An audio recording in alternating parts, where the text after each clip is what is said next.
Good morning and welcome to the latest Redwoods Dowling Kerr webinar. My name is Steen and I am the Sales and Marketing Director for Redwoods Dowling Kerr. Today I am joined by three panelists who will be talking to you today about business costs and actions which can be taken to reduce your business cost position. Firstly, I would like to ask the panelists to briefly introduce themselves, starting with Dominic. Yeah, thanks, Andrew. Good morning, everybody. My name is Dominic Harrop, and I'm the financial controller here at Redwoods Dowling Kerr. I've been here now coming up to 3 years. Prior to this, I did work in an accountancy practice for almost 10 years, which involved working with quite a large client portfolio that operated across a wide range of business sectors. Good, thank you, Dominic. Adam? Hi, good morning, everybody. My name is Adam Kemmery. I'm the Corporate Sales Manager for Tucoe. Tucoe is the Utility Centre of Excellence. And in a nutshell, what we do is work with businesses and business owners to reduce their overheads, particularly in the areas of electricity, gas, water, telecommunications, and areas like that. Good, thank you. And finally, Paul. Hi, good morning, all. I'm Paul. My name is Paul Crooks. I work with a company called Catax. And Catax are one of the largest specialist business tax consultants in the UK, with over 12 years of experience, particularly in the area of capital allowances. We do work with other specialist business tax opportunities, but for this morning's purpose, it's capital allowances. Good, thank you. So I would like this webinar to be as interactive as possible. And on your screen is a question box which will enable you to submit questions to me, which I can then ask to the panel. Some of you have already submitted questions ahead of the webinar, and these have been built into the webinar content. Feel free to submit a question at any time, as the more questions received, the more interactive the webinar will be. Now, to kickstart today's webinar, my first question is to Dominic. And now, Dominic, in your experience as an accountant, what initial key actions should business owners take as the lockdown restrictions become eased? Well, for me, I think the most important initial action to take is to actually utilise the government-backed schemes that are available and obviously appropriate to your business. I'm sure many of you will have already done so and made claims using the job retention scheme. You may well have applied and received a bounce back loan or received a cash grant. I think without access to these, many businesses already would unfortunately not even be in a position to look forward. So please do look into these as soon as possible if you haven't already done. If you do have any questions on these or would like further guidance, as Andrew said, please feel free to reach out in the question box and hopefully we can look to make contact with you following on from that. Now, I think in terms of the next action, and this is really key, it has to be a full cost-based review, and I do place emphasis on the word full there. The review itself, I think, needs to focus on all costs, so costs pre-lockdown, costs that you're actually still currently incurring, and costs post-COVID lockdown. So following that, the first real area to analyse is the actual cost you actually incur. So how much do you actually pay? I would then look to include the timings of these costs. Is it a daily cost? Is it a weekly cost, monthly, etc.? And also any ongoing obligations that you may have with your supplier. So are you in a contract? If so, how long is this contract? I think finally, ultimately, what drives the cost in your business? Are you still paying these despite not being open? So fixed costs, maybe such as rent or insurance. All of these costs are being carried onto your business. Hopefully it is operational again, things like food or cleaning supplies. Once you've established those sorts of things, it should then really allow you to identify potential shortfalls in cash flow maybe, and also really provide a solid platform for reducing your costs. Interesting points there, Dominic, but I guess the question most business owners will want to know is how. Absolutely, yes. I think just before I go into the hows, I do think it's important to acknowledge that there is genuinely a fine balance between reducing our costs and making sure that the level of care that is provided is not ultimately impacted. Now, with any service business, and certainly the sectors that we're focusing on today, the main cost is always going to be employee costs. Now, at the present, the employee costs in a number of businesses are actually being offset by using the job retention scheme. However, as we know, this is not going to last forever. So talking about the job retention scheme, a couple of weeks ago, Rishi Sunak announced an extension of the scheme until October. But what he did flag is that from August, he expected employers to make a contribution. Now, the initial leaks suggested that this would be 50-50 with the government. So member of staff gets 80%, 40% by the government, 40% by the employer. Now, I think with the recent spike in claimants and the fear of a cliff edge, I see this morning's leaks, and I'm hoping we do get an announcement today, is suggesting it might be 20% that employers contribute. I guess obviously this might change once Sunak announces what he's going to announce, but in your opinion, Dominic, what do you see as the key pinch points between now and October? I think the first key pinch point is absolutely going to be the end of July. All guidance does point to from this date that employers will, to some degree, have to start picking up the cost of these furloughed employees. Like you say, is it 40? Is it 20? I think that'll become clearer in the next few weeks.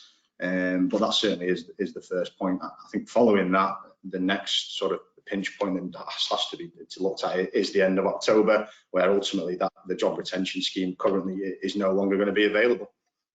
Okay, so in advance of this, what do you think business owners should be doing? For me, business owners, it's critical that the plan and balance this potentially, I think, inevitable increase in costs against their expected income levels. Without correct management here, businesses may well find themselves in a very difficult position where they've removed the government support, taken on additional costs, and have ultimately insufficient income to then cover these costs. I think part of this management, business owners could look at a couple of options. The first being to look to redeploy any potentially underutilised employees to areas of the business which may well allow for sort of a greater balance between cost versus income. And secondly, we could look at upskilling employees, and this would potentially allow them to perform roles that actually previously they couldn't carry out. Okay, so if we move away from the employee human resource side, what other action would you recommend business owners take? I think following that, I think the next point is to start to look at removing what I probably class as, and I use this term quite loosely, unnecessary costs. And by that I mean that if taken away, should have minimal impact on income. Now, I'm sure many of you are already thinking about the sort of costs that I may be referring to, but I will give you a couple of examples. So entertainment, travel, and potentially subsistence. There'll be a number of costs in here that fall into those categories in the year-end accounts. For me, given the current situation, don't necessarily need to be incurred. Employee perks, for example, I think will be much less relevant moving forward, with the main focus purely being on job protection. Some of your customers actually may find that the services that they were used to receiving have decreased in their local area. So the requirement to incur these costs may actually no longer be there. Just some of the costs that I think may fall into this unnecessary category could be postage and maybe office supplies, and I think some sort of non-essential advertising I think would also sort of fall into that category. So how can business owners address costs that are essential to their business? I think the main focus on the essential costs is agreeing sort of more favourable terms with current suppliers, or alternatively looking at changing suppliers altogether. I'm sure many of your current suppliers will be facing exactly the same challenges that most business owners are facing at the moment. And I think because of this, are very much likely to be open to flexible, reduced cost arrangements. One action to take is to reach out to these suppliers and potentially look to sort of pay in advance for any goods and services that you may receive, and in return for that, a reduced cost for yourselves over a longer period may well be an option. The benefits for them and that obviously is providing them with extra cash flow, and clearly for the business owners it is a falling cost. Just, I think a practical example may work there. So your cleaning company, for example, they may agree to reduce your monthly contract cost by, say, I don't know, 20%. In exchange for this, you need to make payment upfront for 6 months. That suits them, and it obviously reduces your cost. Now, I do recognise that isn't available to everybody. However, you may well actually be surprised how sort of flexible and accommodating suppliers are at present. So I think some further examples of essential costs that you can look to reduce would be take food and consumables. I think there's opportunities out there to maybe look at any bulk buy offers or wholesalers who are out there looking to secure any short-term cash deals. There's potential to look at your rent. Now, not every landlord will fall into this category, but certainly some landlords may look to offer some rent-free periods or delay any rent reviews. I think this may serve to protect, obviously, them from the risk of potentially receiving no income should businesses ultimately fail. And a final area, which Adam from Tucoe will go into a lot more detail, but certainly light and heat is another area that you look to make savings. Okay, thanks. Be interesting to see whether some business owners can get hold of their landlords. They're probably disconnecting their phones right now from the volume of calls they're getting. So as the world resumes normal activity, do you anticipate any costs for businesses, additional costs for businesses which were not previously in the business pre-COVID-19? Absolutely. I think, unfortunately, there's no getting away from it. I think there'll be a number of additional costs that businesses will incur if they haven't done already. And I think not only to obviously to protect the health and safety of its employees, children and service users, but to try and give the business the best possible chance of returning to sort of pre-COVID performance levels. That I envisage will be, obviously, the most obvious one I think is PPE equipment. So that could be things like cleaning products, gloves, sanitizing stations, etc., etc. I think there may well be a requirement for health and safety consultancy costs. Just a bit on that, I think it's worth highlighting is that do take care. I think when looking into that, they can be quite expensive. So there may well be other alternatives out there to look at as well. Okay. There's likely to be an increasing requirement for agency or temporary employees due to people unfortunately getting sick or self-isolating. And I think staff clearly need to be knowledgeable in all of this and adaptable. And I think part of that is going to come at an increased training cost, which is a cost burden on the business. I think all these added together is certainly going to increase the pressures on businesses, and which really highlights again the importance of cost reduction and management. Thank you. And finally, one final question before we switch to Adam. How do you believe that businesses can mitigate these additional costs? Very good question. I think there's a number of ways that we can look to do that. I think the most obvious one is clearly some of the things that I've already mentioned above, and the sooner those are implemented, I think the better. I think on top is probably a less obvious action. I think is to closely follow your competition and know your market. I think the way well be, I think there definitely is opportunities that may arise for further income. But I think without knowing your market, knowing your competition, and knowing these exist, you clearly can't take advantage of them. Another point I think is I believe that business owners can take on a sort of a broader and potentially a more hands-on approach. This could be, I think that's in terms of training in staff, learning new skills themselves. By doing this, that reduce any need to potentially outsource that. And I think another key one is they could look to cover for staff that may well, again, have fallen ill. I think the last point on that I'd like to make is that I think all businesses should be looking to improve efficiency and productivity at this time. It could be in the form of new technology, and I think streamlining current processes is very key as well. Just one final thing, actually, I think it's just something probably will be a really good value to people today, is that the directors here at Redwoods Dowling Kerr and myself do have a vast knowledge of business cost reviews and across a variety of sectors, really. So I think if anybody on this webinar would like some further information, please do reach out and get in touch. I think our business cost review service would really be beneficial. So again, use the question box, and I think we'll obviously come back to you following this webinar.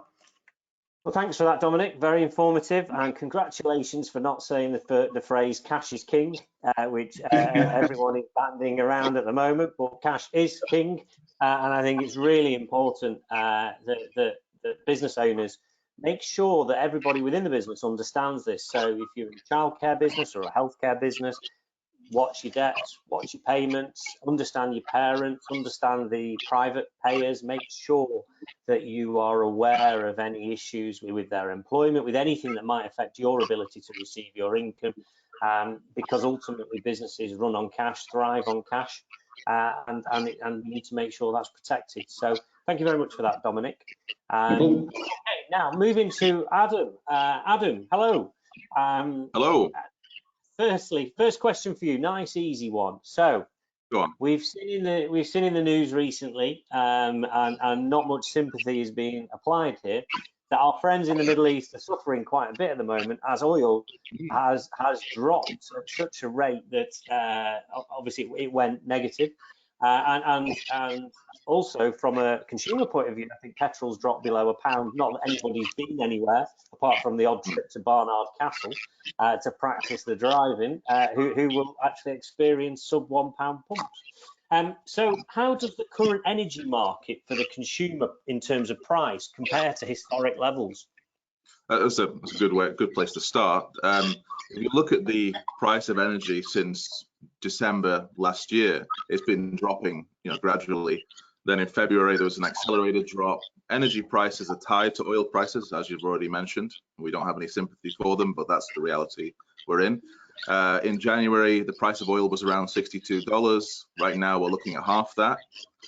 So what that also obviously all translates to is that now is a perfect opportunity to review how much you're spending on energy with some very competitive prices out there, especially compared to what we were looking at before we entered 2020. Okay, so I guess what many people will do, there is always a disconnect between the consumer price and what you see on, the sort of falls. Are you able to say, with definite certainty that at the moment there is a new connection, and actually the prices for business energy are lower than they have been historically? Yeah, absolutely. We're seeing lower prices being available. Obviously, if you are a business owner on an agreement with a supplier, it's difficult to change that. But I think something that Dominic's mentioned earlier, future purchasing those arrangements where you look to the future, making sure that your costs are reduced from the near future onwards, is definitely a smart play to look at. Good, thank you. Now, everyone has their own opinion where they stand on the next sort of style of question, but pre-COVID-19 there was a real significant momentum on green energy, and I guess from my point of view, and many people who want to do the right thing, it tends to fall down at the price point. So what are the demand levels like from business owners for green energy, but also how does the price of those tariffs compare with, say, traditional generated energy? You're asking tough questions today, thank you. So the demand for green energy is still growing. I think there's a stigma about the responsibility that comes with green energy, the carbon neutral side of things. So we're seeing demand growing month on month, even now in a time when perhaps a lot of commercial sites aren't as active. People are asking us about green energy and how they can get it. In terms of the pricing itself, which is probably a more pertinent question, over the last 12 months, we've seen the pricing of green energy come side by side with what is considered brown energy, to the point where in some cases it's actually a more reasonable prospect than going the alternative route. Interesting. So what sort of percentage of your client base are pursuing, and I'm talking business owners here, are pursuing green energy over brown energy? We're seeing, as of right now, we actually did a review of this recently. Around half of our customers, 50%, if you're looking for a percentage, are actively pursuing green energy. I suspect that by the end of this year, that will have grown another 10-15%. Good. So two questions, quick fire questions that have just come in. One is a question of how frequently should business owners review, and then a question from Mahmood, who's a regular on these webinars. So hello, Mahmood. Can you switch energy accounts without incurring penalties for your utilities contract? Okay, so let's address the questions. These, aren't they? I know, I'm starting to sweat here. Regarding changing tariff, so there's two sides to that. Changing tariff with a supplier you're already working with is a yes. Assuming the tariff is attractive to you as a business owner, go for it. If you're looking for a better tariff with an alternative provider, that's something that has to be arranged when your current deal expires. That can be done, 12 months, 24 months in the future.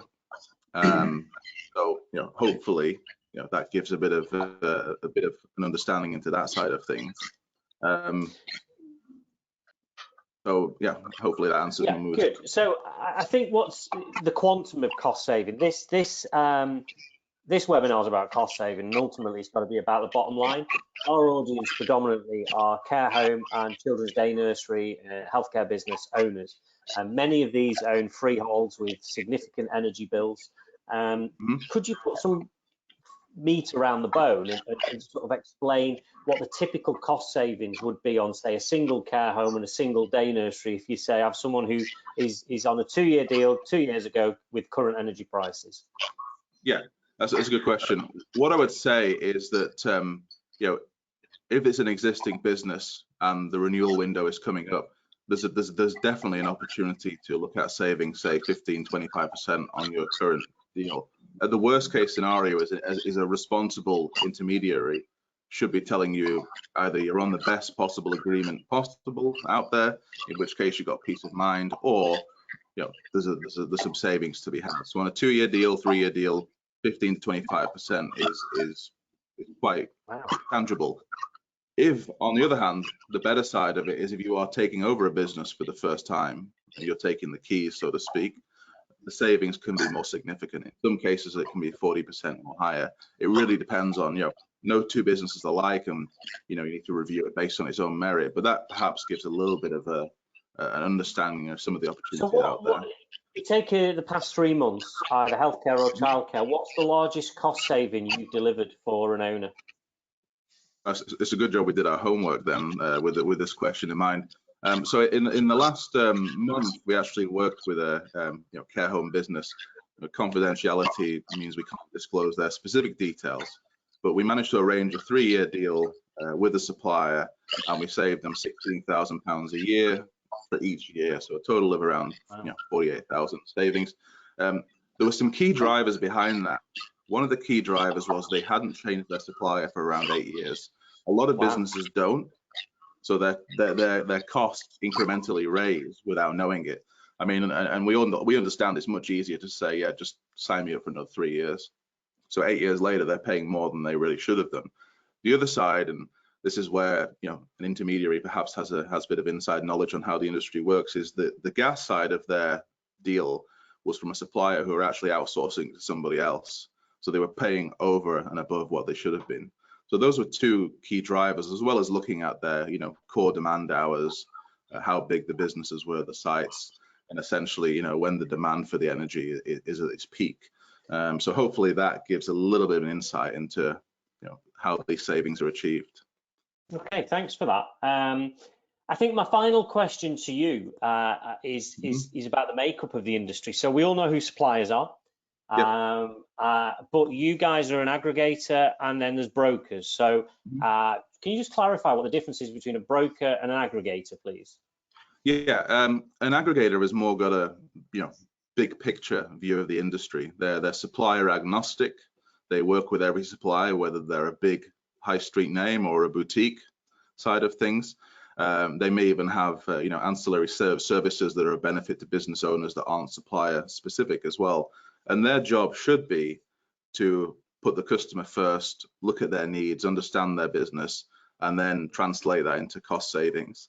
A broker may just be interested in moving from paycheck to paycheck, which is understandable, but it's not suitable if you're a business owner that has got a lot on the plate.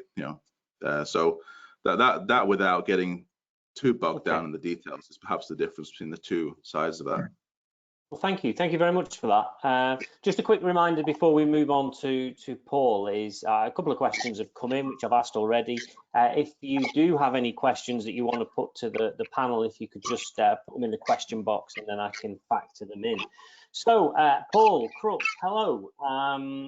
Hey, good First morning. question, and obvious question, what are capital allowances and which business owners do they apply to? Capital allowances, it's a government programme really, which it's a tax relief that's available on the purchases of almost any capital items. And the vast majority of businesses who buy things will be familiar with the area of capital allowances.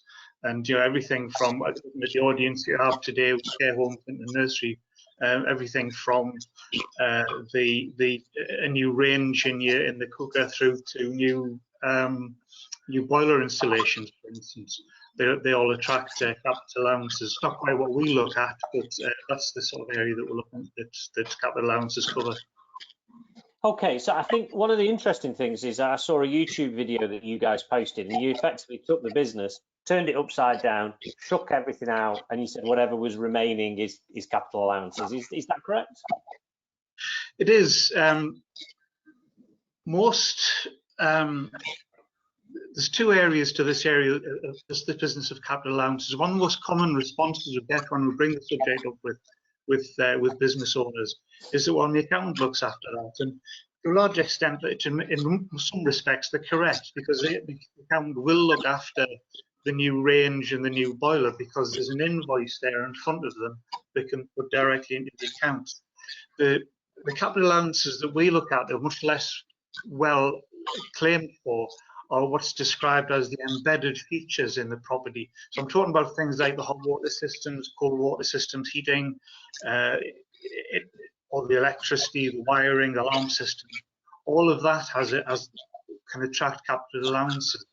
If I tell you that in the last financial year, Catax identified just over £16 million worth of tax benefits for our clients by doing a capital allowances review of the properties, it gives you an idea of just how well general accountants deal with this very specialist area of capital allowances, because identifying and valuing those elements.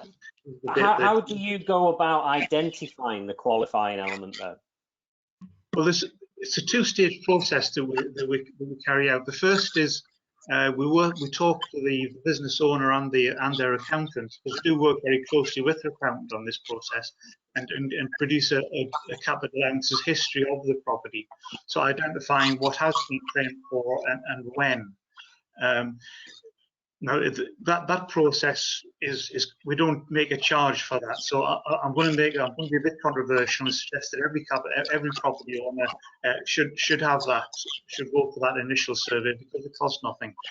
Only if it looks as if there's going to be a substantial claim do we then proceed to the next stage, which is, in normal times, we'll be sending in a surveyor, qualified surveyor, who would go into the property and identify all of the relevant qualifying items, and then go back to the office and produce the report. Now's quite a good time to be for some of your audience to be talking to us, because obviously we can't send surveyors into properties just now. So, in agreement with HMRC, we've come up with some new techniques to be able to identify those qualifying elements in a property. So we're not actually charging the survey fee at the moment. Okay, so typically, what sort of savings can you make, and how long does it take to get the cash? The savings obviously vary an awful lot from property to property, and that'll. I think what would be really good is giving the audience a care and childcare. Can you give us an example of say a care home and a children's day nursery? Yeah, well, just on the care home side, our average level of unclaimed capital allowances that we've identified over the years is just over £140,000 in unclaimed capital allowances. Now, on average, to a limited company, that's going to be worth about £28,000 in tax benefits. For a care home We recently looked at a care home in Liverpool that was purchased way back in '97 for 1.1 million. But we were able to identify £120,000 worth of capital allowances that interestingly was still available, that was still a part of the building when it was bought in '97. Now that's worth £24,000 in tax benefits to the clients, and that will be written down over the next few years. As far as care home, as far as nurseries are concerned, a little while ago we worked on a nursery in Bristol where there'd been £430,000 worth of construction work. It was a good extension. And we identified £220,000 worth of unclaimed capital allowances that let's say the client's general advisor hadn't been able to identify. So essentially, just over 50% of the construction work would qualify for capital allowances. So we're talking about significant sums of money here. And the items that were identified in Bristol would be the hot and cold water system, the whole new natural gas boiler installation, and new door entry systems.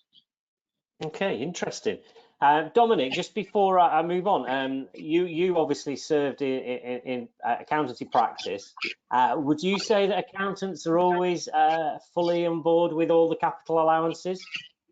I think the key point that Paul made is expertise. I think as an accountant, we're always going to need further experts in certain fields in order to maximise and interpret sometimes, as we well know, sort of grey guidance that HMRC do issue. So I think, yeah, although there was a acknowledgement that those sort of things existed, we always did sort of look to contract that out to sort of specialists like Paul. Okay, thanks. We've got some questions that have come in that I'm going to move on to. If anyone else wants to ask a question, we've got a little bit of time to take them on board, so feel free. But before I do that, I just want to ask your help. And if any of our staff are on, please do not fill these polls in. But I'm going to launch 3 polls, 3 very quick fire polls. So on screen now, you will see a question that says, when do you expect your business to be trading at pre-COVID-19 levels? I appreciate this is a bit crystal ball, but I'd be very, very grateful if you could help us out and fill in one of the following. Is it 0 to 3 months, super optimistic, 3 to 6 months, 6 to 12 months, or 12 plus months? So that's when do you expect your business to be trading at pre-COVID-19 levels? Okie dokie, thank you very much for that one. And I'm going to close that poll now. And so the next one, just very, very quick and simple. Would you like a review of your energy costs? So you've heard some of the savings that can be made. If you could just click yes, no, or maybe, that would be absolutely fantastic. And we can see what we can do there. So just 5 more seconds on that one. Busy.